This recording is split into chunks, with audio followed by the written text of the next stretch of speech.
influence.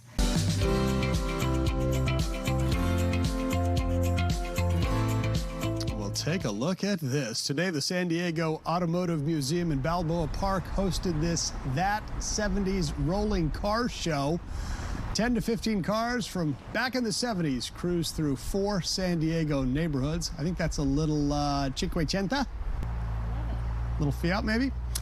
Participants at the event stayed in their cars while spectators watched from their front yards and homes. We love old cars, we love new cars, but we also want people to know that there's a lot to cars that aren't only how fast the car went and the torque, but there's a lot of culture that goes with it. And also, you know, when we reopen, we will have this exhibit here. We're going to roll it over on the 29th of August to a different set of cars and open again in September. So that we're just inviting people to come out and enjoy it. Is that a little BMW 2002, the orange? Oh, there's a Rolls.